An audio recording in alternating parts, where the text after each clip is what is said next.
and I think this is so indicative of the human nature, is that when they first come on, they expect us to beat them down if they go over their calories or they whatever.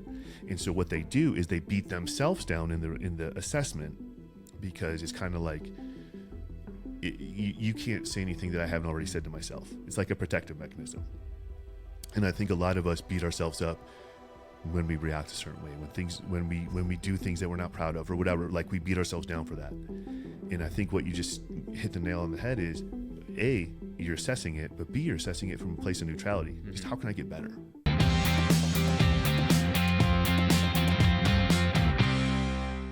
Awesome. Well, Paul Lyngso, thank you for joining us today on the Patriot on Purpose podcast. Thanks for having me, man.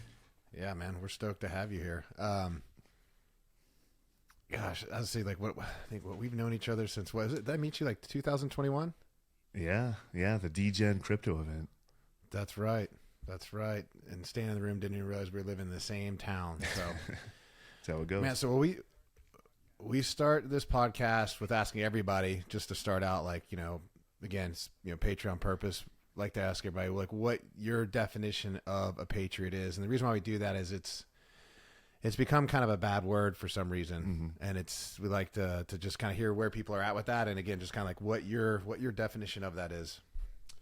Yeah. So it's tricky, right? Because I think traditionally it's just like, oh, it's somebody who loves America, and then I think it kind of gets taken on the rabbit hole of, or it can get taken to the place of blind loyalty. Like, oh, just anything America does is great.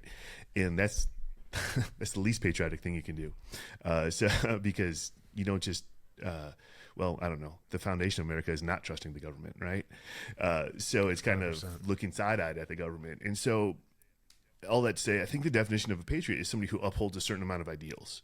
And it's not loyalty to a government or a specific land. It's somebody who upholds or puts ideas or ideals above everything else. You know what I mean? And so I think it gets distorted a lot currently, because it's either, hey, you're a redneck who just loves America and hates liberals, or that's kind of the definition of what people think, right? When you say it's just like some January 6th person wearing a MAGA hat and trying to tear down. Right. Yeah, exactly. And, it's 100%. Not that either. But then even before that, I think it was distorted when it's like, oh, you just love America at all costs, or America can do no wrong or whatever, or your country of choice can do no wrong. And, I think it's important to recognize that ideals on paper are one thing, and they rarely are perfect in execution, And so I think maybe it's just somebody who can think critically and not get too overly worked up. No, I like that. I think of the answers we've gotten, I don't know if anyone's quite said to the extent of like being able to think for themselves. Yeah, I think that's the root of it, right? I mean, 100%. No, couldn't agree more. And I don't know if there's anything else that we want to elaborate on there. We probably will dive into things that tie into that as we talk here. But man, there's a number of things we'd love to chat with you about. But I thought a great place would be just to start, because again, I guess kind of give everybody a high level, like, you're an entrepreneur. You've been an entrepreneur for a while. Like, you're a husband, you're a father, like, you're participating, the community. There's a lot of things that swirl there, which, and that creates a lot of interesting challenges this day and age to do all those things. But I thought it'd be a great place just to start at the beginning. Like, where are you from? Like, what did your childhood look like? And then kind of like what, we'll kind of go from there, lead to present day. Yeah. What did my childhood look like, man? you want to go way back. So patriotism is interesting because I'm first generation American, at least on my dad's side. So my dad came to the States from Northern Europe and from Denmark in the 70s, right? Okay. My parents split up when I was young. Normal-ish upbringing, I would call it. Nothing extreme in terms of, poverty or wealth, or there's no crazy backstory there. But I will say, my stepdad had his own business. And so it's kind of like I just took for granted, like, hey, this opportunity is here. So like my dad came here for opportunity. My stepdad didn't even graduate high school, but created his own opportunities. So I think that was sort of ingrained in me from a very young age in terms of like, that's a part of the American experience is you just forge your own path and you get to forge your own path, which is super cool. Yeah. You know, I did go to college, first one in my family to do that. And when I say that, it's not like a brag. It's more like I had no guidance. They were just like, hey, here's college. It's a thing you should do because you can. And I'm like, absolutely. And then obviously it's completely worthless in terms of any sort of application to making money because I didn't do an engineering degree or an accounting degree, right? Which are basically. What did you go to school for? What's that? What did you go to school for? I ended up going to school for food science and human nutrition. And okay. Yeah. So going back to, I had no guidance around how to go to college. Let's just call it. A dude from my block who was a year older than me went to the University of Illinois. He's like, dude, do the food science program. It's like mostly women. It's like mostly girls. You're going to meet a ton of chicks. And I'm like, that sounds awesome.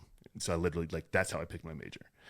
And it turns out that major sort of sparked, an interest in food science in me. Like that's how I got into fitness. I was like, oh yeah, this is cool, dude. You can, you can manipulate your body based on the foods you eat and then added the lifting piece later. I'm like, oh, that's pretty cool. So that planted the seed for me to be in the fitness industry, but that's about it, man. And I got out and, tried to just run the gamut of entry level business jobs and didn't have a ton of success there. And,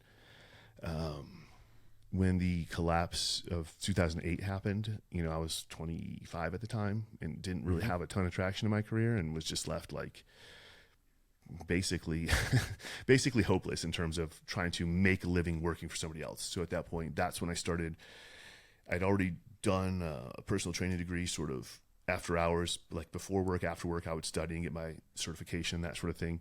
So I'm like, cool, man. Started training people in their houses, kind of subsidized my income I worked for a family friend of ours who did, handyman work, and I could carry, I didn't have any skills in terms of being a handyman or construction or anything like that, but I could carry plywood and I could carry drywall and I could carry shit. So that's what I did to supplement my income, and did that while I was building my personal training business, built that into, I sublet a space, like a little corner of a gym, it was a powerlifting gym, and I just snagged up a 500 square foot mat in the corner and taught kettlebell lessons there.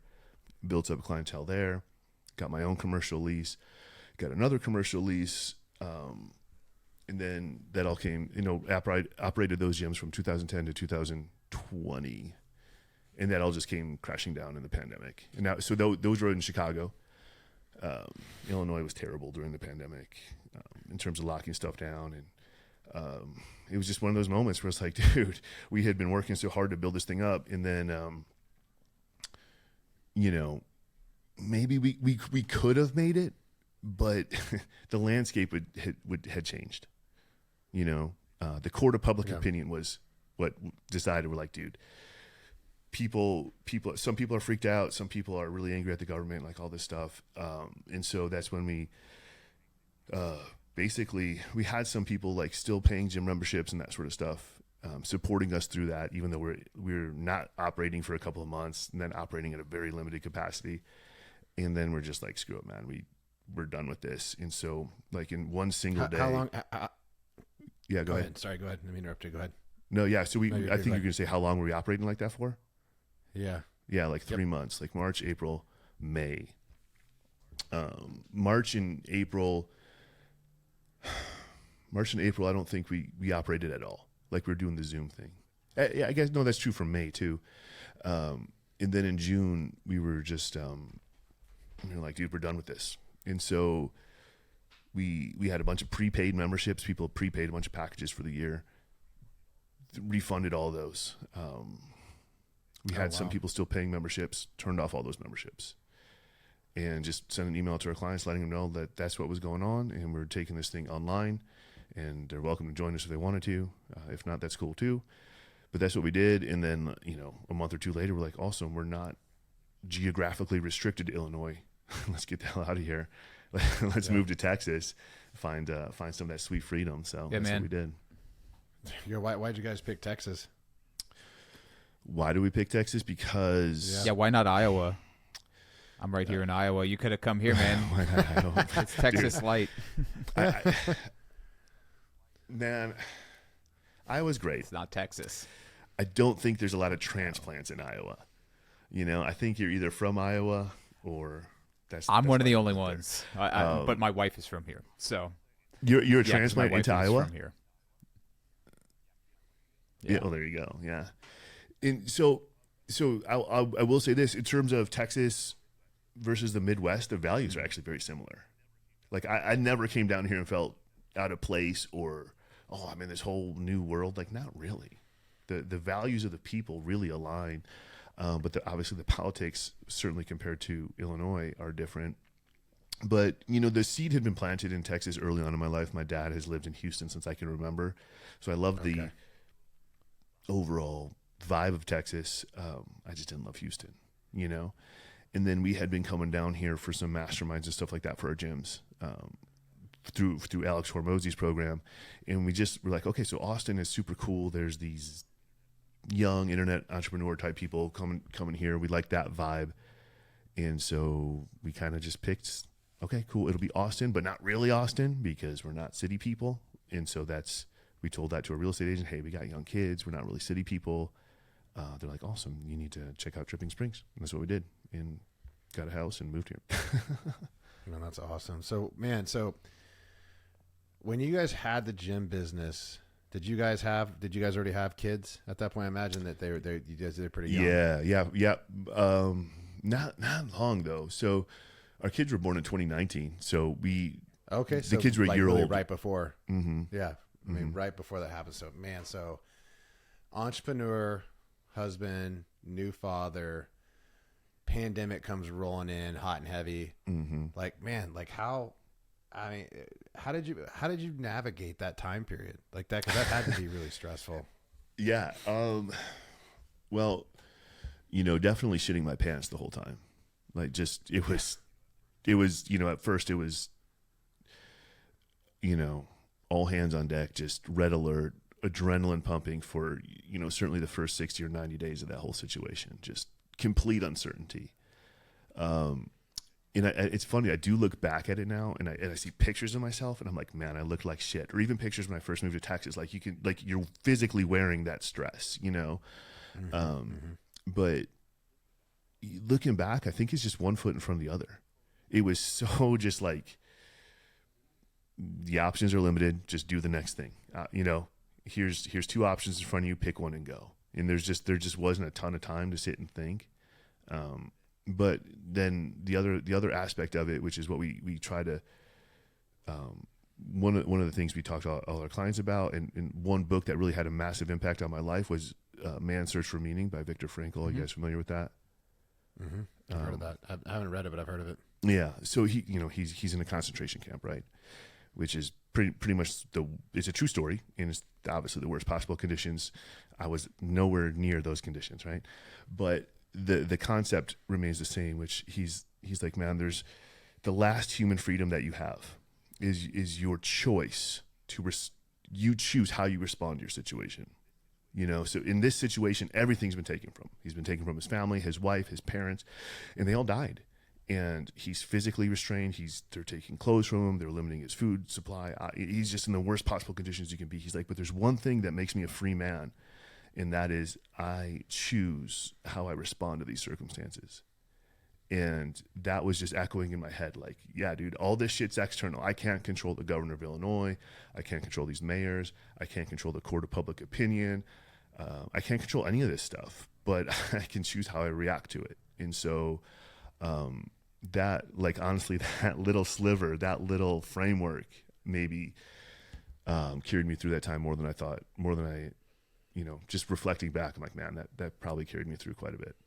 Yeah, that's interesting because, like, Nate today has already had one of those days, and we were talking about it earlier, just about how you have to you don't hope that circumstances necessarily get better, because they may, and then they may end up going back to a place of really shitty places, and that's not a very eloquent way of saying it, but as long as you choose to have hope, if you choose to be happy, you know, that's ultimately the most important thing, because, like, nobody can take that from you. Like, they can do anything to your body, they can do anything to your family and everything, like Viktor Frankl's situation, and yet he chose to be content in his situation or happy. And I mean, it's not to say that you shouldn't try and remove yourself from circumstances and situations which are causing negativity, like for you to escape, and truly to escape Illinois in Chicago is like, that's a good thing. Yeah. Like, that's why there are transplants here in Iowa, because they're coming from Illinois. They're like, hey, I don't want to change it up too much, but I can go across the river because I'm right on the river here. Yeah. And we get a ton of people from just across the river. They're like, you know, hey, it's enough for me to go right over here, a mile away, 2 miles away from my home, just because it's so bad over there. And I hope that a lot of people realize that, like, it comes down to decisions that you make in mindset, because if you allow negativity to breed in your mind, then that's how you're going to feel all the time. If you what you focus on grows, for sure. Yeah. Yeah. There's one of the little sayings that resonated with me a long time ago is, people always say the grass is greener on the other side, but the grass is actually greener where you water it. So it's like, that's what you can think about. Whatever you think about is what you're going to think about, you know, or whatever you think about is how you're going to perceive the world. And so, that response though is so huge. Yeah. I mean, like, it's the when you think about it, and it's interesting. I'm on the opposite side of the spectrum right now, where, like, there's been lots of times where I've responded well to certain situations. I'm sure just as many, if not more, where I probably could have had a better response. But like, this morning, like, I was rolling through something where, like, as I think back, I'm like, man, like, if my response had just been slightly different, like, it could have had an entirely different impact on the entire situation. And, you know, and it's, you know, admittedly, it's a moment where, like, I didn't shine in that moment. And I'm not sitting here like, yeah, like, well, I mean, I do feel a little frustrated about it, but, like, it's just, it kind of drives the point home where I'm like, man, like, so let me ask you this. So what other ways did you keep yourself there? Like, how did you, because I think a lot of it is it's like, you know, you can read the book and, like, you can have that moment, but, like, I also think that there's an ongoing, like, maintenance that, you know, needs to be there. And what makes me think about that is because it's like, you know, those moments are going to come up, but, like, there's and inevitably, like, there are times when you're just human, and it's like, there's a whole series of things that happen all at once. And, like, you're just going to have that human moment where, like, you're not able to transcend, and you kind of fall in, you know, there's a slippery slope, and you slide down it, and you wallow in the mud for a minute, and you're like, okay, like, but, like, how did you protect yourself from that? Like, what were ways that, like, you know, you found that you were able to do that? Yeah. Like, in that specific instance? Just in general, just like, as like, because in that moment, obviously, like, that's kind of where well, yeah, that's what I mean. Yeah. Well, I'll start with the specific, and then I can go to general, but at the risk of sounding completely cheesy and cliche, you know, it's gratitude, you know? And so for, in this instance, okay, so I've been in the gym industry, and I've been training people for 10 years. So my norm is just to be up and at work before the sun rises, and I'm usually home pretty late. And, you know, this isn't like some bang on your chest, like, oh, I work so hard. That's just the norm of the industry. I chill out a little bit in the middle of the day, you know, go for a walk and work out and that sort of stuff. But typically I am gone when I'm working when other people are not, because it's a service industry. And so in COVID, in the pandemic and the shutdowns, it's like, all of a sudden, well, dude, I don't have to leave at 4 a.m. So now, like, I'm waking up to the sun as opposed to being violently shaken out of bed by an alarm at 4 a.m. You know, so just, like, having that, like, moment in bed to, like, wake up without an alarm and be almost fully rested, into kind of be in the natural rhythm of, like, oh, the sun's coming up, and that's why I'm waking up. I would take a pause in a moment like that. And just, even though my kids were young, my kids were babies, they're twins, right? And so they're a year old at the time. Well, we've never sat down and, you know, fed them dinner while we ate and had the family at the table at 6 p.m. or 5 p.m. or whatever normal people do, because I'm gone, right?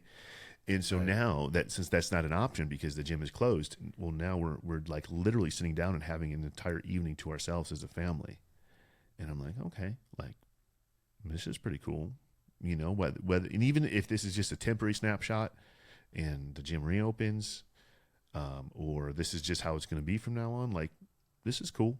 Or what ultimately ended up happening was I got enough of that where I'm like, well, this is how I'm going to live my life now. I'm definitely not going back to that other. I'm definitely not going back to the training industry. But the point is, like, those little moments, I had the shittiest day, and I'm refunding tens of thousands of dollars of packages, and I'm trying to get PPP, and I can't because I'm too small, and the bank won't follow up with me, and I can't get the PPP money, and I'm on the hook for I'd signed a 5-year lease in September, so I'm on the hook for hundreds of thousands, like just all this stuff, right? But to sit there and just be like, yeah, but I can also just have this amazing little peaceful evening at home. We have a roof overhead. We have this stuff, like, cool, man, And so that helped me in the day-to-day life. Like, how do I not? Yeah. I got you. What's up, Rob? Yeah, I hear you.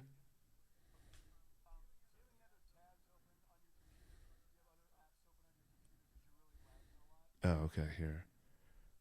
I just had my Google stuff open. I'll close that. the man behind the curtain. Is this better now? I did. I just closed them. Let me go close it all out now.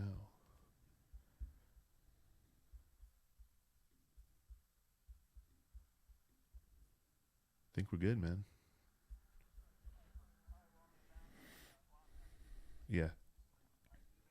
All right. So obviously, just like anybody else, like when shitty things happen in life, like I do have that visceral, oh, this sucks, or maybe I get into a pity party, or whatever it is, right? But how do I stay there? I think it's like a muscle. It's like a habit where it's, in a perfect world, I would just never go there, right? I would just always remember that, hey, I can choose my response. But it's not a perfect world. And so the number one thing you can do for yourself, or that I do for myself, is just being aware of it. I'm like, okay, I just react in a way that that's not how I want to do it. But if I'm at least aware of it, then I can change it, And I think that's just it, is just being able to catch yourself when you get there. And forgive yourself for being human. Like, if you get punched in the gut, you're going to grunt. You know what I mean? There's going to be a visceral reaction, but then you could stop and you could pause for a minute and kind of collect yourself and reframe to, what path do I want to be on? And as silly as it sounds, like the one little thing I think of myself, like, would I be proud of myself if I was outside of my body watching myself react this way? Would I be proud of it? Mm-hmm. And if you're whining and having a pity party, like, I wouldn't be too super proud. Yeah, and the nice thing too is you get. Go for it. Yeah, you mentioned. Don't forget that thought. I just want to say, like, so you mentioned, also like gratitude and being grateful. Do you have like any like gratitude journaling practices or anything like that? I don't. I journal a lot, but I don't necessarily sit there and list out things I'm grateful for. But this may sound crazy, but like, I just look around a lot and I'm like, man, this is freaking cool. Like right now, I'm in an office, right? There's a podcast studio. And so for how many years, right, clients told me, they're like, oh, you should start a podcast. And I was like, I don't have time for that. And who would listen anyway? And this and that and the other thing. Well, now I have a whole office that's a podcast studio, and I get to talk to cool people like you, and I'm on somebody else's podcast. Somebody else thinks I'm valuable enough to be on their podcast. So it's not just me talking into the abyss of my own stuff, right? But somebody else wants to hear my thoughts. Like, dude, that's awesome. I'm working right now. That's crazy. Yeah. Absolutely. Adam, I was just going to talk about how when you go through these sequences in your mind, like, hey, look outside of myself, would I be proud? And then forgiving yourself for being human. The nice thing, and this has a pretty strong parallel to business, is you get rebates, right? Like, all that really is data. It's data to inform yourself of, like, one, like in the business world, like, oh, okay, that was a failed experiment. Let's try something different. And then you try it again. And I think we get a lot of that in business, and we get it in life, and especially inside of relationships, where we have the opportunity to be like, man, I really missed the mark right there when I was talking to my wife, and I can see how it's affected her, and I'm watching her kind of shut down because of because of what I said, or because of how I said it. And so you have a chance to go back and fix things. And that's kind of the thing, is like all of us, at least like all of us here on this podcast and most of the people that we work with, are in a constant state of self-assessment and saying like, how can I get better? How do I be great at what I'm doing? And of course, like, greatness is not anything that you start off at. Like, it's not a level playing field. People only achieve that when they're looking at their life and offering qualitative scoring to it and saying, all right, I'm doing well here, I'm doing okay here, I'm really struggling. I'm going to go ahead and, like, not that you, like, focus less on the things you're excelling at, but, like, if that area of weakness is impeding growth, then you're like, all right, let's go ahead and fix this.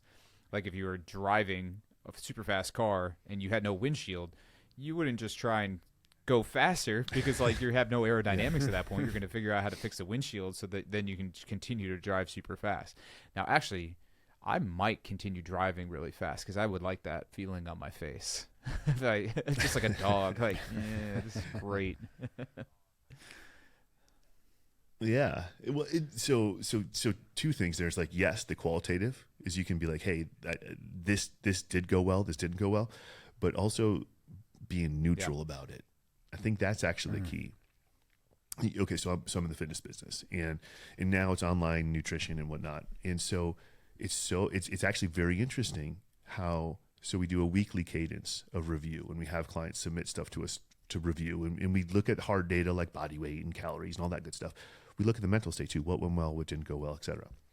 And I think this is so indicative of the human nature, is that when they first come on, they expect us to beat them down if they go over their calories or they whatever.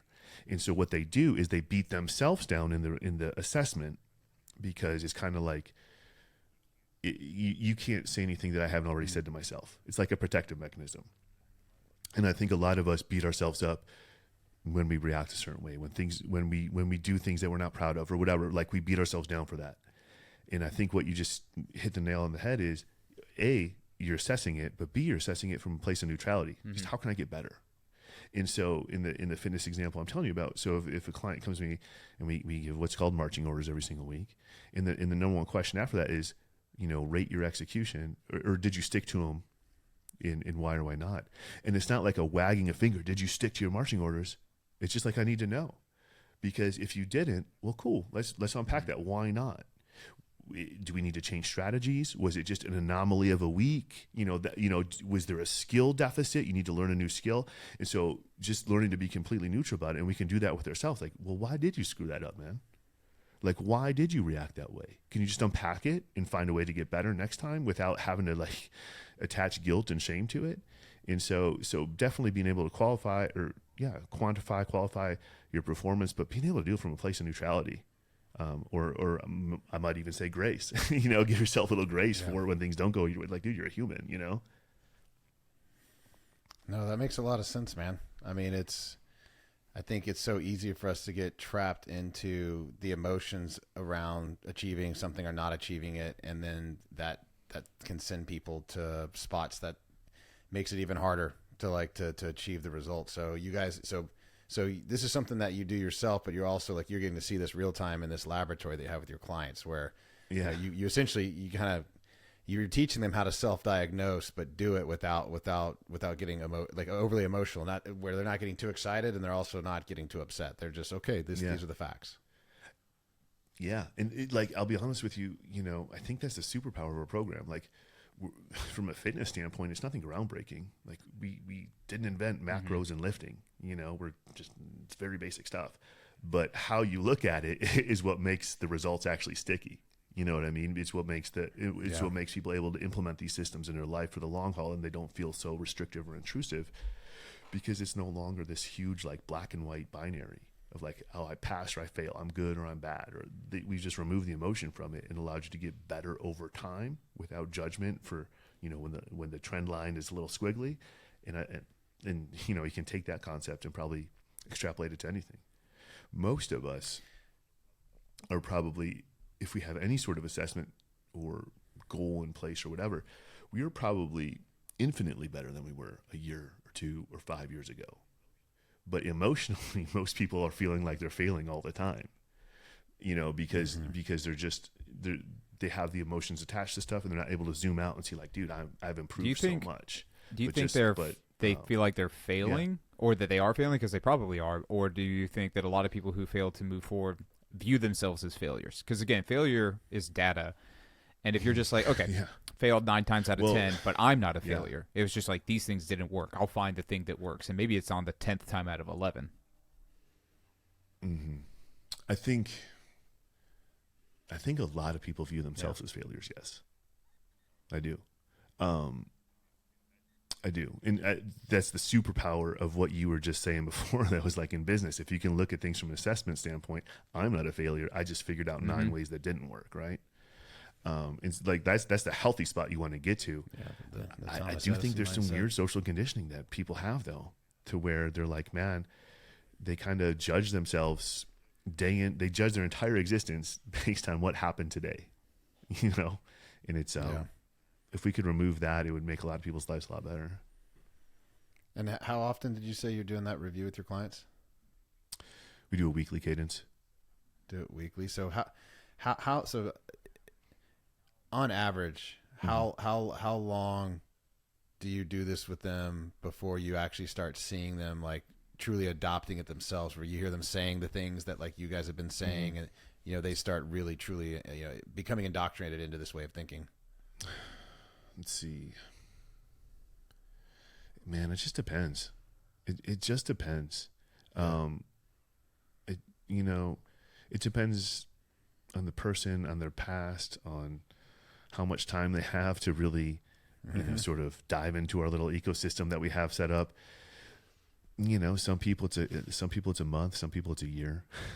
To be honest with you, most people are ready to go out on, we call it released into the wild after a year. Like most people like have the skills, they have the mindset, they can just do this on their own. Like we're not trying to create codependency and like keep you here forever. So if I were to put a time frame on it, I would say the perspective shifts start happening 8, 10, 12 weeks in for most people on average. And then they get a ton of reps in over the course of the next 6, 7, 8, 9 months, plus solidifying all the skills and stuff like that, to where it's like, dude, if you're there for, a year, you're good to go. But the perspective, dude, some people, they're coming with different stuff.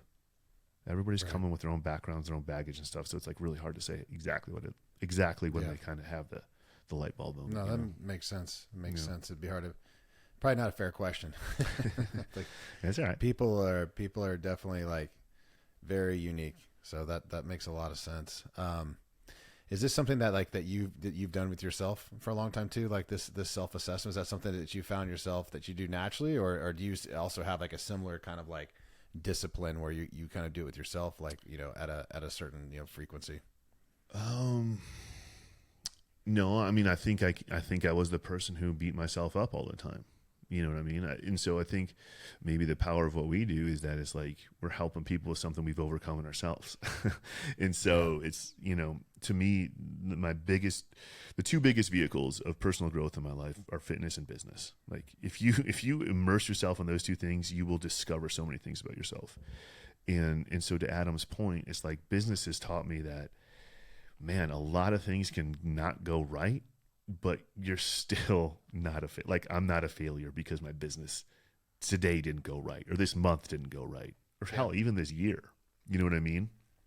And so that, so what started out as a business that taught people how to lift weights led to this personal growth mechanism of like, well, dude, I've got to assess all these things from a neutral place, and then learning about the business bled back into the fitness part of the program. And it was just like this continuous cycle of personal growth. So it's like, I think the power of it is that I overcame the problem myself, dude, I'm not anymore. That's not even true. I do beat myself up still, but I just have a way of reframing it quicker. But dude, I was definitely the person who was like, oh, I didn't do everything exactly right. I suck. I'm the worst. And I'm ashamed of it and the whole deal, For sure. I'm going to just, I was typing to Rob, since I've got to go here in a second, I'm just going to mute and then turn off the camera so you guys can just continue the dialogue. Cool. Okay. Yeah. I think you're logged in under me.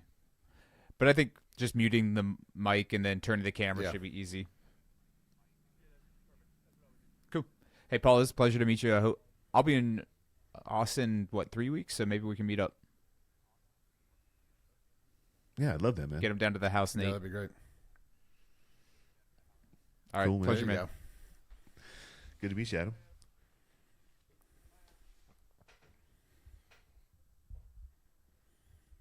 No, that's awesome, man. So is this something like so obviously it's been during the business and the fitness journey that you arrived at this place where you started helping people with the self-assessment thing and started doing it more yourself. Was that something that, I guess, when did you start doing that for yourself, or like when did that first start becoming a thing? Like, and then what was it that kind of helped you? I guess what led you there? Well, I mean, I've worked with business coaches and masterminds and all that sort of stuff, for a long time. So it's like, I guess it kind of gradually crept in, but there was definitely a singe moment. With, do you know Trevor Kashi? I don't. Does that name ring a bell? So he's got a nutrition company, Trevor Kashi Nutrition. He's just a brilliant guy, but his PhD is in like biochemistry. And so, worked with him as a client, and I'm just expecting to get like the secret sauce on nutrition. Like, oh, there's the real secret that real scientists use, to get people shredded or whatever. That's what I was expecting, because again, that's his background. But I get into his program, and it's basically 100%. In fact, I think he calls it like a cognitive nutrition protocol or something. Like, it's 100% mental. That's interesting. And like how to reframe stuff, how to assign meaning to your own life, like just deeply philosophical. And it's just kind of like working with him in what my expectations were of like, okay, I have to do everything exactly like he's gonna, like, I went in thinking I'm gonna do everything exactly like he says, because he's got this like secret scientific formula to it. And then getting into the program and working with him, and he was like, long story short, it's just like, hey, we're going to teach you how to be easy on yourself, so sticking to this is easy over time. And it was just like a complete, a lot of concepts came together at the time. Like, oh, when I'm assessing people, it's not like, oh, eat more protein or whatever. It's like, hey, were you able to implement the systems? And if not, how can we make better systems that are easier to implement? And can we ask bigger questions like, have your goals changed? Do you still want this? It's okay to change your mind. Like all this stuff that was just, for whatever reason, I told how many of us have been brought up, it's not okay to change your mind. You're kind of flighty if you change your mind. You're a quitter if you quit on a goal. It's like, you run. You're a runner. Yeah. That's right. Yeah. You're running from it, right? Yeah. So a lot of So a lot of what like you're talking about here is focusing on the process, like and like really deciding, identifying if the process that somebody is going through, like the systems are working for them. So it's like it's kind of taking it away from what's wrong with you, like what's broken with you, like all because like that's some of the dialogue and like I've been through the journey, and I've done a lot of very fitness focused goals in my life. I've done a lot of like business stuff. I've had success. I've had failure. And over that time period, like I've definitely gotten a lot of coaching that has helped me with my mindset. But that something that we had another guy on recently too, Ed O'Keefe, who's fantastic, and like a big part for him. Like he's a volleyball coach at a high level. He's done a lot of other coaching. He coaches entrepreneurs, and like he always talks about like falling in love with the process, and like that seems like that's the thing that he focuses on the most with folks, and it really removes that part that can really activate like that guilt or like the like the self-defeating like internal talk that can exist. So you're not mad at yourself. Why are you wrong? Why are you screwing up? So I was like, no, like I'm in here trying, but like this system that what I'm doing right now isn't currently working. So let's keep looking at the system. Yeah. I mean, that's 1,000%, because I think if you continually over time try to put yourself into a system that's not intuitive for you, or doesn't work for your personality type, or doesn't work for your life or whatever, you're just always going to feel like a failure. You know what I mean? Like isn't there some like Dr. Seuss quote where it's like, if you try to teach a fish to climb a tree, he's going to think he sucks, or he's going to think he's a failure or something. Right. So it's like, it's constantly peeling back the layers. But like, dude, how can we make this thing work for you in who you are and in where you're at in life and all that stuff. Right. And, and it's like trying to make it easier. How many people? Yeah. 100%. No, man, how many people are probably are walking around right now that like have put themselves in a career, or were kind of pressured into being in a career in existence that like isn't actually the best match for them, and like that they're somehow still making it work. But like, you know, I think about that a lot. Like it's easy to get not tricked, but like, you know, we see other people being successful. We see other, you know, whether it's in a marriage or it's in a business or it's in their career or, you know, a sports endeavor, whatever it is. And like, it's easy to fall into that trap of being like, well, I got to do it like that person. Yeah. What's your coaching for somebody that like, you know, like just as a model or like a way of approaching, like thinking through things like that? Like, so they're finding things that aren't working, or that, you know, maybe it's a career, it's any number of those things. Like, what would you say to that person that's experiencing that type of resistance, and the way that they should, I don't know, like you know, like maybe a system for thinking through that? Yeah. Well, so I ask a lot of questions. I just ask people questions when they come with that stuff. And in really my whole aim in asking the questions is my belief is that they already have the answers inside of them. You know what I mean? They just have to give themselves permission to be right. And so a good way of doing that, oftentimes they're parents, right? And so, you know, just most of my clients just happen to be, you know, essentially me. My avatar is myself and my wife, right? They're 40 something, you know, they have kids and whatnot. So I'm like, okay, cool. What would you tell your kid if they said that to you? You know, and then they say exactly what I would tell them as a coach, right? I would tell my kid not to worry about it. You know what I mean? I would tell them, it's, you know, blah, blah, blah, like just get better next time and look at where you can improve. I'm like, cool. Like, that's what I would say to you. Right. So, but what's cool is now they've said it. It was their idea. You know what I mean? It wasn't me saying that thing to you where they can kind of be like, yeah, it's easy for you to say because you know, because their perception is, well, you're in fitness, so you just have it all together and you have all the willpower and all the discipline. But it's not like that, you know? And so if we're like, hey, what would you say to your kid if they were having that same struggle? They're like, well, yeah, this is what I say to them. I'm like, perfect. Apply that to yourself. And they're like, yeah, that makes sense, you know? No, that makes a ton of sense. That's so funny. It's like, literally like with a question, like you can make it so obvious. Like, I mean, I just, as you're using that example, I just laughed. I was like, oh my gosh, like that. Yeah. That makes sense. I mean, you would never like think about some of the thoughts you've probably had, because I know you, right? I know your personality type. That's probably why we clicked. Yeah. Because it's similar to mine. Yeah. Think about some of the thoughts and the things you've said to yourself when things didn't go your way. And then think about if you would have heard one of your kids say that to themselves. You'd be like, dude, you know, you'd be like, that is, I always joke when people beat themselves up, or, you know, verbally or whatever, I was like, hey dude, you can't talk shit to my friend. You know, because that's all they're doing is they're talking shit to themselves, right? Like, dude, you're my friend, and I can't let you talk that way about yourself. And making a little cheesy joke kind of helps too. Kind of breaks the the tension of the emotions if they're really in a dark place, you know? Yeah. Which, I mean, and you know, with the world we're living in right now, it's crazy. I mean, how connected we all are, but at the same time, like how isolated people feel, and unconnected people feel given that. And then too, just all the comparisons people can make, because, you know, social media is everyone's highlight reel. You know, I shouldn't say no one. I got a couple of people in my life that all they do is they post how horrible things are all the time. Well, yeah, that's the thing. Everybody complains about social media being a highlight reel. I'm like, yeah, but have you ever seen someone just airing all their dirty laundry? Like, that's not a good look either. that's not what I'm signing up for. It's not.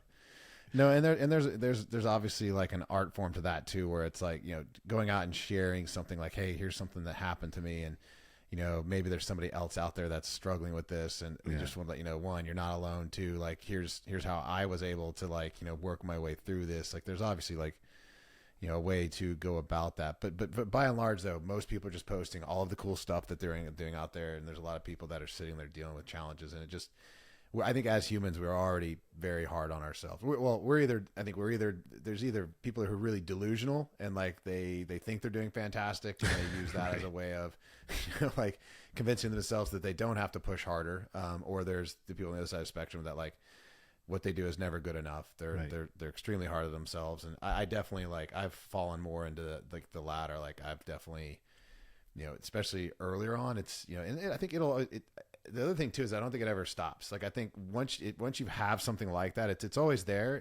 But to your point earlier, it's like you learn how to catch yourself and how to reframe and how to, in an instant, like, okay, no, like I'm not like when I did that wasn't me. I didn't make a massive mistake. Like that's just part of this learning process. Like I'm in it. Like I'm in this. This is exactly what's supposed to happen. Like I can't get there without having that feedback. And that was, that was some advice that was given to me a long time ago. And I had a great coach. I still have a great coach. I don't meet or talk with him as much as I used to, but he was the first one that like first told me that about like yes or no, good or bad. Like it isn't good or bad. It's just feedback on like it's neutral. What you're trying to achieve. Like it's just giving you information for you to make adjustments. Yeah, man. No, this is good. I love this. I mean, I think this is a great conversation for people just right now. I just think especially right now, because I think there's a lot of people that are they're in the fight right now. We're the economy that we're in right now, even though everyone keeps talking about in the media how great it actually is. There's way more people out there that are having, there's maybe way more, but there's a lot of people out there that are struggling and trying to figure out how to make things happen. And it is easy for people to get tripped up like into that slippery slope of self-loathing and getting angry at yourself, and like that doesn't help. Well, dude, it's a fine line because like for example, like okay, so I was a kid basically in the 90s, right? I was born in 1983. I basically was a kid in the 90s. Yeah. Pretty freaking prosperous times. So to sit here, right? So to sit here and be like, man, I'm nowhere close to where my parents are when they were 40, like that's just not helpful. And I don't want to let myself off the hook, and I don't want to be a nihilist, like, oh, the economy sucks, there's nothing I can do. But it's just like, oh, okay, well, just times are different. So, times are different. What can I do to make a living right now? And it's tough, man, because you don't want to give away all your power to the external circumstances, but you also have to accept them for what they are. Like, dude, it's harder to make a living right now. Houses cost more, groceries cost more, like, it's just not going to look like what it did 30 years ago. Right. Period. And that's okay. So, but there's also cool opportunities to freaking work remote and have a bunch of time freedom. And, there's stuff that's cooler about it for sure. Your expectations maybe just need to change. You're not just going to punch into a job, 9 to 5 and get the same salary like you would 30 years ago. It's just not how it is. No, again, I guess it's again, going back to awareness and like really, I think if you're getting sucked into all of the emotions around like what's happening or not happening, like I think that cripples you, or it prevents you from being able to take, the 7 feet back and like being able to objectively look at everything and go, okay, so maybe I can't build this new, so someone's, whether it's side hustle or building a new business, like, oh, I can't maybe necessarily do that and still have this lifestyle that I have to have. I'm going to have to make some different choices. Like I'm either going to have to like really reduce my overhead, reduce my monthly, what's going out. Like there has not, I don't know if there's ever been a time where there is more opportunity there is right now. Yeah, for sure there's challenges, but I mean, every day, like, like we're doing a lot of influencer marketing right now. And I was already aware of it, but like now, like being in dialogue with some more of these folks, you just see like how ridiculous, some of the income that these folks are generating. And it's literally like, they're just making videos. Like they're just making, they've figured out how to make content, and some of it's not even great content. Some of it's like absolutely ridiculous. And I'm like, this person is making millions, like not just like a year. Like it's like, could be like a month just because they've garnered a lot of eyeballs. And so I'm like, no, there's not a lack of opportunity. There's just a lack of awareness, or a lack of willingness to want it bad enough to look and just keep looking for the right things. Influencer marketing is interesting though too, because in a way, it's like so brand new, right? Obviously social media is brand new. All that stuff's brand new. But what's not new is human nature. And that's all influencer 100%. marketing is. Like they're just 100%. tapping into human nature. They're just using a new mechanism to attract attention through it. And so if you can kind of recognize the patterns, they're like, oh, I need to understand people. And then I need to find a way to reach the people. Not that everybody has to be an influencer, but that pattern probably underlies everything in the world. And regardless of what's going on in the economy, well, if you understand human nature and you found a way to relate to people and reach them, like and get their attention, you'll probably be okay, regardless of what happens in the world. Yeah. No, that's a great point, man. When it comes to business and anything in life, like you really, and I know there's AI and there's all this stuff happening, but like you still can't get away from like the people factor. Like it always comes down to relationships and, the abilities to communicate effectively and how to navigate that. Yeah. I mean, that's, I write a lot, or I write. That's just something I enjoy doing, and I like posting on social media, that sort of stuff. And at first, I was kind of like, man, AI is kind of going to take this away from me, because it's actually it understands human nature without any emotional attachment to it, and so it can take what I'm trying to say and probably do it better in some instances. Certainly with ads, right? And I was like, at first, I was kind of bummed about that, and then I was just like, oh, but also, AI can never be a person. So therefore, I'm just going to continue to lean into my relationships and just not stress about it. I'll leverage it to make me better, but it's not going to replace me. It might replace some of the work I do, but it'll never replace a human. And because AI can't be your friend, I don't think. I don't know. Maybe I'm wrong on that. Maybe I don't know enough about it. There's some creepy movies about AI being human like, but you get the point, right? It's going to be interesting to see how that plays out. There's a couple industries that I'm sure are going to figure out how to really take advantage of that side of humanity and how they'll wield AI against it, which is, hope I'm wrong, but I won't be shocked. Or, on the topic of relationships, maybe let's shift a little bit here if you don't mind. So you were in a business with your wife.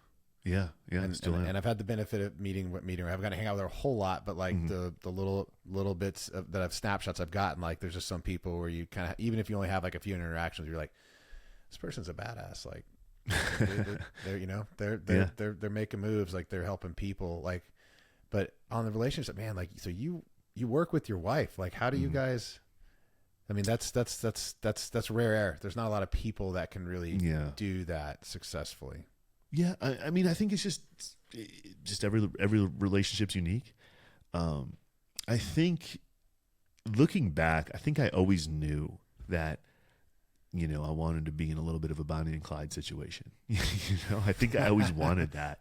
I never saw myself as I go to the office and I come home to a clean house. That's not, I never had that 1950s vision of the traditional household. I just kind of always thought yeah, man, I'm going to have a partner in crime.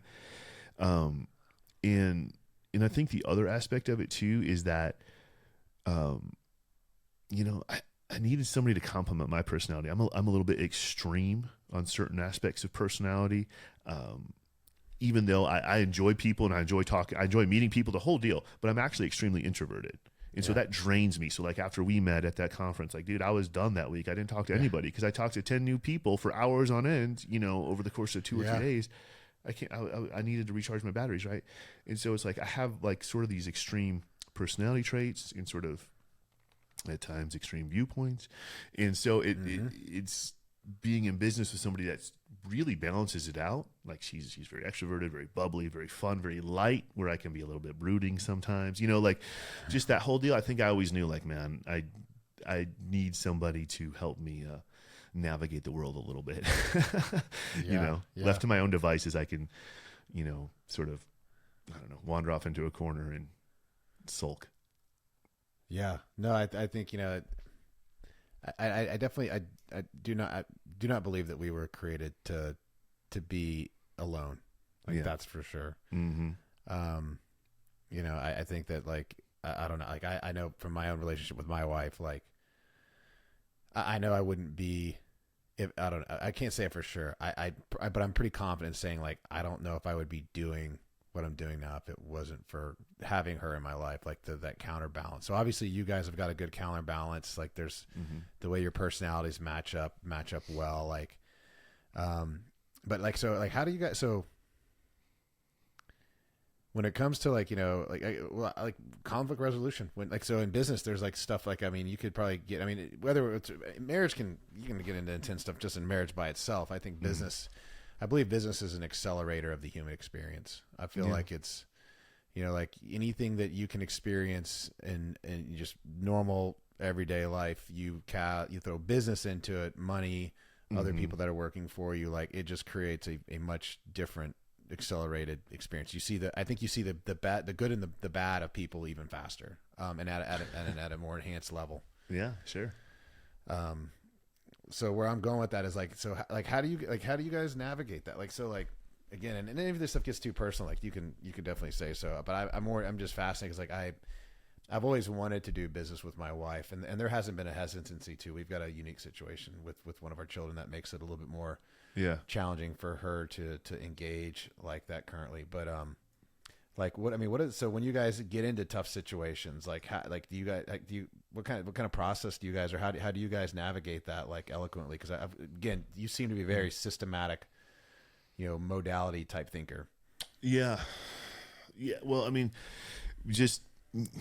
I just know that like shit can't fester, you know, and Angie knows that too. So it's just like, if there's something that needs to be resolved, I mean, that's literally the word we use. Like, okay, we need to resolve this right now, because, you know, there's 15 people who work for us. There's 300 clients who we're going to be, you know, doing whatever on calls, on podcasts. Like they sort of, we can't just pretend like everything's okay, because then we'd be lying.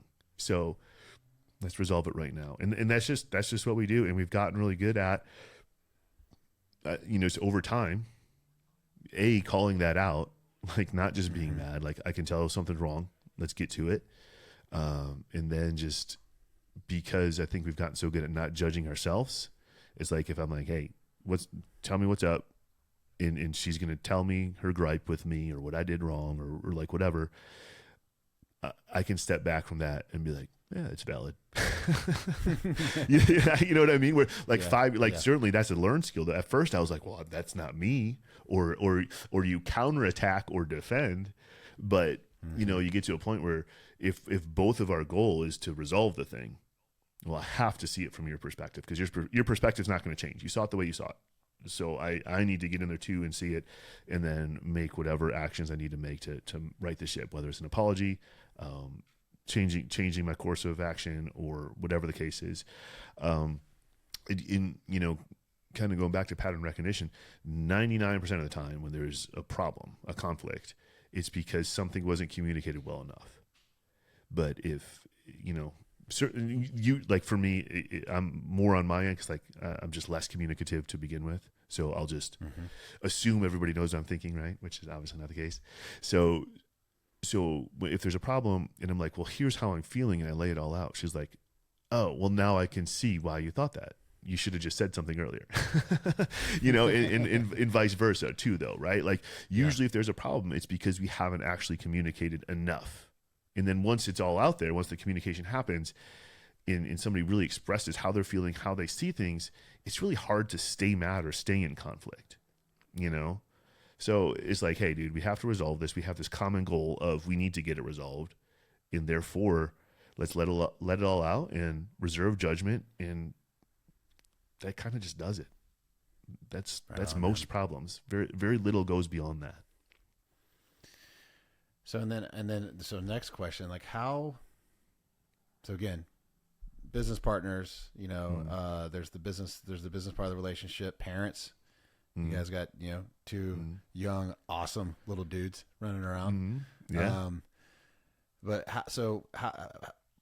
I would imagine that you've got to be pretty intentional about staying connected with your wife on, you know, the more, you know, whether you want to call it the romantic side, you know, but that part, like, you know, that emotional connection, like what do you do there, like to really make sure that you're, you know, again, maintaining like that balance in the relationship? Like you have, again, is there like do you have like a routine, or do you have like any type of things that you do there?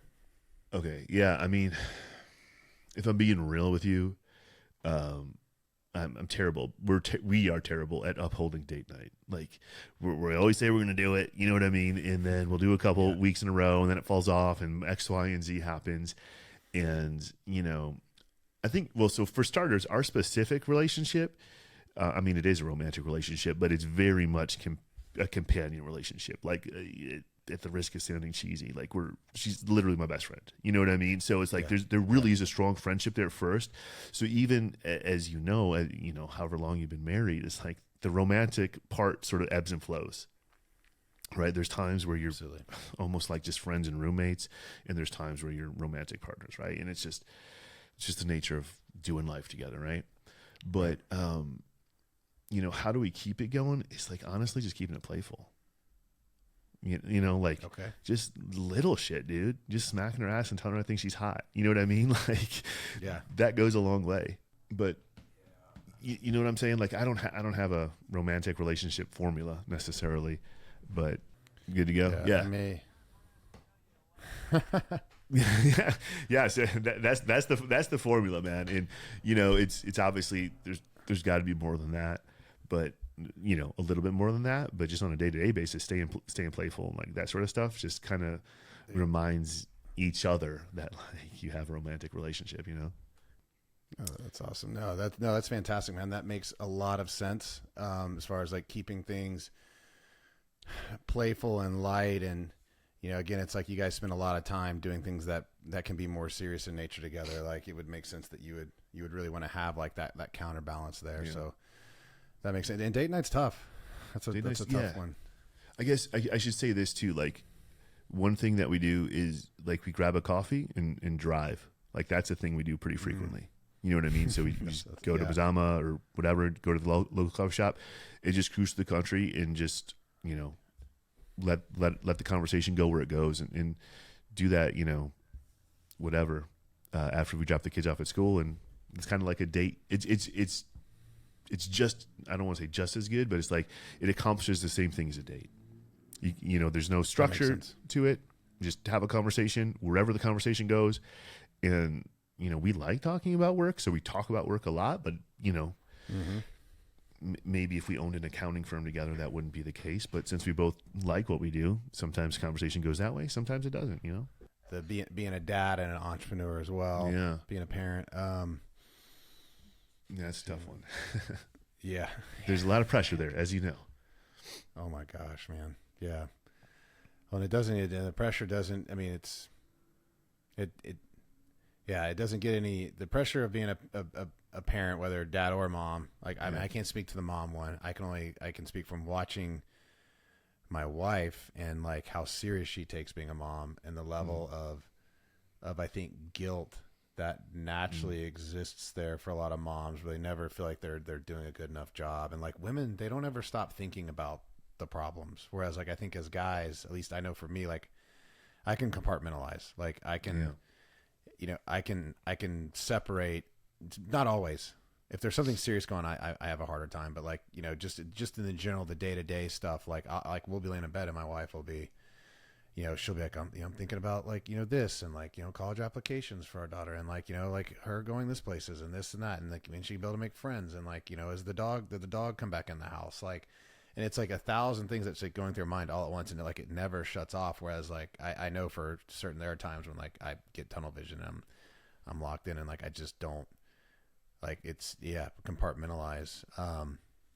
So I don't know. God bless moms. Like moms are badasses. And the moms that like stay home moms are awesome, because that's a unique existence, and the ones that work and mother as well, like is what also very, very unique existence. But I guess, you know, we're here on the topic. What, you know, I know you're saying like the pressure doesn't get any easier with being a parent. I know for me, like I've got an 18-year-old now that's about ready to go to college. I've got a middle schooler, and then I've got an 11-year-old. And like, you know, I'm sitting there looking at the 18-year-old going like, man, like I've got a little bit more runway left with that one. before she takes off, and like, who knows when I will see her again after that. I mean, I'm sure she'll come back. And then I got my 14-year-old who it's like, okay, I got 4 years left with her. And, the 11-year-old, she's our special needs child. So she's probably going to be, spend a lot more time with us than the other two as she gets older. But I mean, like, so for you, like how are you balancing that right now? Like with business and, this accelerated existence you guys have, like, what are you doing there to I guess balance that part of the equation? Yeah. So two things, like just going back to like how you were saying your wife like always has stuff in her head about the kids. Same deal.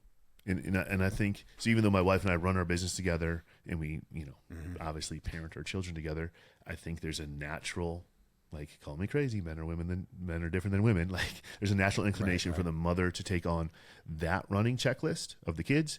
And even though we're in the business together, I've got the business running checklist. Like, I'm like, oh, I got to get that form into the IRS. I've got to blah, blah, blah, blah, blah. Right. And so I've had that conversation. I'm like, I do not have the capacity to anticipate our children's needs like you do. Like, you know what I mean? In terms of like, just all the stuff, dude. Like, she's like, oh, we're going to swim practice. I got all the stuff in the bag, and there's 10 things in the bag that the kids need for swim practice, right? I'm like, dang, they would have been rolling up with like not the stuff they needed if I was in charge, right? It would have been like swim trunks and maybe a towel, hopefully, right? But there's goggles and there's this and there's that, right? Sounds familiar. Yeah. I mean, most people can probably relate. And so we're like, I just had that conversation, and she's like, cool, I got that for the kids, And I'm like, cool. I got this for the business. So we had that conversation. And then it's like, well, what do I do for my kids? It's like, man. So first of all, mine are a little bit on the younger side, right? They're 4.5. And a couple things, man. Like, number one is, just to make it super simple, is I'm like, well, my number one role besides providing shelter and food is providing an example to follow, just providing a role model. That means there's even more pressure to be who I am capable of being. Yeah. So it's like, it's kind of flipping the typical dad as a sacrificial, workhorse into like, no, dude, I got to show these kids that it's cool to pursue your potential and in a lot of ways put yourself first so that everybody can benefit and you can bring them along for the ride, because my biggest fear is to give them an example, to be a role model of somebody who is beaten down and scared and too timid to pursue what they really were capable of pursuing in life, Yeah. So that pressure is a little bit different, because it's like, on the one hand, it's cool because it's fun to pursue your potential or whatever. It's fun to lean into who you were born to become. But it's also like, yeah, dude, I can't play it safe. I can't take my foot off the gas. And that does mean taking bigger risks too. So it's like, you're really like, that's the balancing act. Maybe that's the hardest part, is you got to provide for them financially. So you got to do that. But also, if you play it safe all the time, well, what was the point of providing for them financially? Because you just showed them that the only way to live life is to play it safe. You just showed them what a small existence looks like. So I have to have this big existence that takes but not so much risk that, we're all in the poorhouse, right? So that's maybe the biggest pressure I feel. And the other thing is, I think a lot of people stress a lot of quality time with their kids. And I don't, I'll take any time with my kids. If they want to go cruise around in their Jeep and I'm just walking behind them, following them, I'm just enjoying them. I'm just watching them hang out. It doesn't have to be like, oh, we got to go. Like, I mean, we will go camping. We put the tent up in the backyard and sleep out there. And we do that stuff, but I don't put the pressure on myself. Like, oh, I got to create all these amazing experiences. It's like, I'm just going to live my life and sort of invite them into it. And make sure that I'm really present for all those little, small moments that aren't quote unquote quality time, but to me, they're everything. Yeah. The watching them wake up in the morning, like I'm sitting there drinking coffee, like they come running out of the room and they're just so excited that another day is taking place. Like, there's only so many more days they're going to be doing that. Right. So I try and make sure I'm like sitting, on the couch facing the hallway when I know they're going to wake up, because it's hilarious to watch that door swing open and they're like, Dad, you know what I mean? Like, so like, awesome. it's a sunny day. I'm like, it is, and I try and gobble that stuff up and be there for that awesome. More than I emphasize trying to have like some big epic, fishing trip or like massively planned out quality time. I don't know if that's making sense or not. No, man, it makes complete sense. I think we're so, especially people in the entrepreneur culture. I think it's easy to be duped into or sucked into thinking that like, doing all this hard work, for this point in future where like, oh, I'm going to take my family on cool trips and we're going to do all this awesome stuff. And like, that's what I'm doing. I'm hustling for that. And all the while, like those moments, like that is a really small window of time that those little studs are going to come running out of the room. Like, two little warriors ready to conquer whatever's going on in the living room. It's like, it happens like that. And, I mean, I will be one of the first to admit, like earlier in my kids' lives, I was definitely around a lot, like, cause I've been working from home, like, and been kind of been in an entrepreneurial existence for a long time. But I wasn't always present. Like I was there, but I wasn't always present. And that's, I would say, probably the biggest shift I've made, within the last, like probably 2.5, 3 years. Cause I think it was around that point where like, I just kind of, and there's a bigger story there on how I kind of came out of that trance that I kind of had gotten myself into. But like, I woke up one day, I was like, wow, like there isn't anything that matters more than this. And like, yes, I have been working hard for my family and doing all of these things, but like, I went so far down this path where like, I wasn't present in the way that I would say I'd be proud to be present in. And so like, that's been a big shift where, to your point, like, I mean, it's when I was in Puerto Rico on a business trip recently, and I was talking to my wife and I was like, I just want to be home and I want to be with you guys. Like I like there's, we have routines, on our property. Like my two older girls actually live in a separate building on the property. It's right next to the main house. And one of them comes over every morning, and like I look forward to her and her crazy ass dog coming into the house like every morning, because they're, she's not necessarily excited to go to school, but like she's up, and it's like I cherish every moment like that, and I've been very thankful for that shift in mindset. So it's especially as my kids are older, but that's an easy one for people to get not I don't say tricked, but it's so easy to get to focus on the wrong things for this future date where like you're missing all these things at this exact moment. And lots of times it's not being present, and it's missing out on those moments that end up catching up to you. And when you're actually ready to have that big moment, that can be the big breakthrough. All this shit in your personal life is falling apart, and then like that even can be potentially derailing the other things that you've been working on. So it's like, there's nothing more important than taking care of the family. Yeah. Well, I mean, I think you hit the nail on the head earlier. Like, dude, okay, I've got not that much time left with my oldest, and I have 4 years left with my middle child. And it's like, you start to realize that, of course, you're a parent forever, but for sure, where you're with your kids every single day is, it's over quick, right? And I think most people do the same. Like, they're like, oh, one day we'll take the kids on a trip, right, or whatever. And they do the same things with their own life. Meaning you kind of assume that you're immortal. You assume that there's always going to be a tomorrow, that there's going to be a someday. Right. And then, some point you wake up and you're like, well, dude, I'm 40 years old. Like when is this going to happen? And so thinking about the finality of life or the finite nature of life, I should say, really puts things in perspective for me. Cause I'm like, am I doing what I want to be doing right now? So I don't sacrifice anymore. I don't believe in that mentality, I'm not saying I won't work for a future goal, but I won't make today shitty so that I can have some payoff later. I'll do something I enjoy, and maybe there's not an immediate reward, but I have to love the work to get that reward later. You know what I mean? And if the work isn't adding to my life, I don't care about the reward. I just won't do that anymore, you know, because I don't want to say wasted, but like I spent a lot of time being fucking tired and stressed out and and waiting for my future someday at the expense of today. And I'm like, well, dude, those are my 30s. Like, my 30s, you know, were gone. I was just tired all the time. Right. You know, and then you can kind of take that and transfer it over to your kids, where it's just like it's finite. The time that your kids are kids is finite. And if you really look at it, like every single phase is really short, you know. They're different at 5 than they are at 4, and you know, whatever.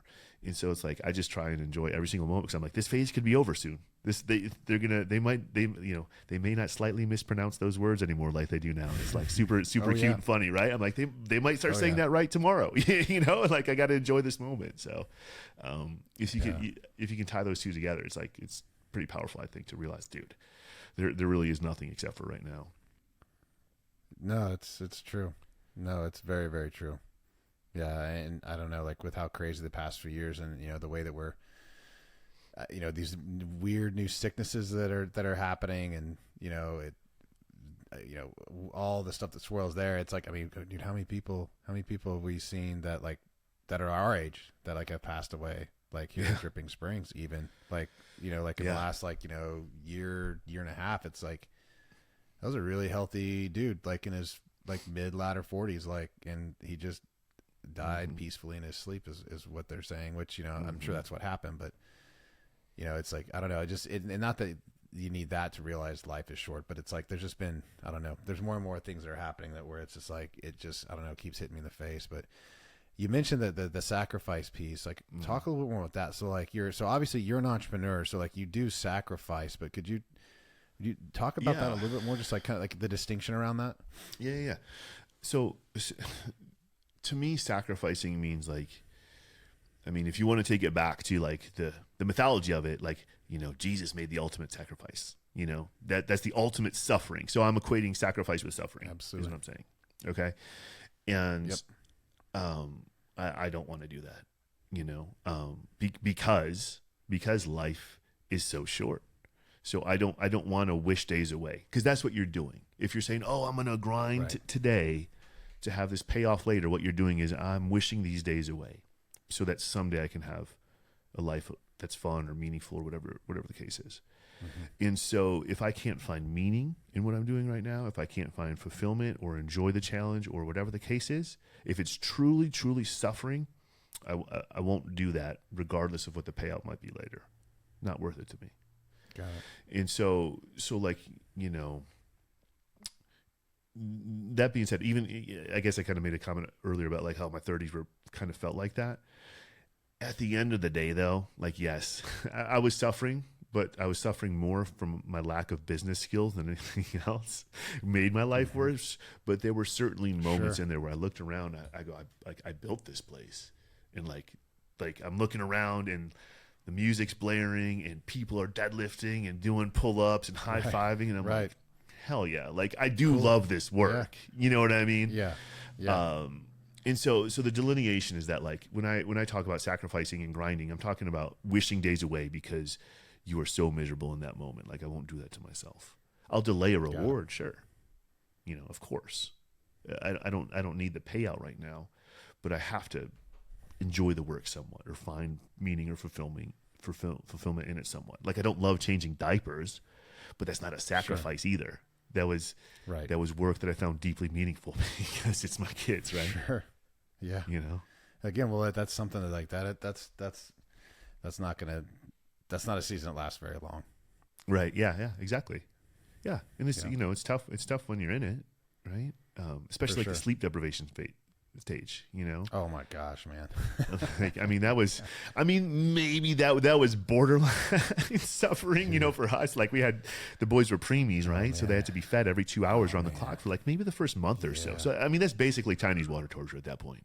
Every 2 hours, no, it is. Right? That's sleep. That is absolutely sleep torture. You know, our first was colicky for the first 7 months, and like literally screamed for. I thought my wife was going to go insane during that time period. That's tough. But that being said, even in those moments when you're holding her, and maybe she's found something to soothe herself, right? And she's maybe stopped screaming, and you look into her eyes, and she looks into your eyes, and there's meaning in that. There's meaning in that. So, and you're sitting there like, man, I wish this baby wasn't colicky right now, but you're not sitting here going, man, I wish you were just a grown up already. You're not wishing those days away. Right. You know? No, that makes sense. And I like the way you worded that. Like, it's, that when you're sacrificing to the point of where like you're actually miserable in that moment, like you're unintentionally like wishing that time away. Like you're placing yourself like in this time warp where, you're just in this time suck where it's miserable and it vanishes. Yeah. Okay. Cool. Sounds good. No, this has been great, Paul. I think we're at a good stopping point with our discussion today. Really appreciate you hopping on. Now, one thing I'd love to love, if someone was wanting to learn just more about you and follow like you with what you've got going on, like where would be a good place for them to check you out and more of what you have happening? Yeah, my URL is an easy one. It's thegoodshit.info. The good shit. Nobody knows my last name. Nobody's gonna spell it right. So we made the website super easy. It's the good shit. You can find my podcast over there, the Missing Piece podcast. You can find my social media over there. I tend to be most active on Instagram nowadays, and then I've got a Substack on there as well, which is where I'm writing a little bit like more like article type stuff, not social media type stuff. So Substack's probably the best way, and then listen to the podcast, and it's probably the best way. That's awesome, man. No, really appreciate you hopping on today, sharing the wisdom and experience. It's been cool getting to know you myself, and look forward to having more conversations with you moving forward. Yeah, man, appreciate you having me on. Yeah, absolutely, brother.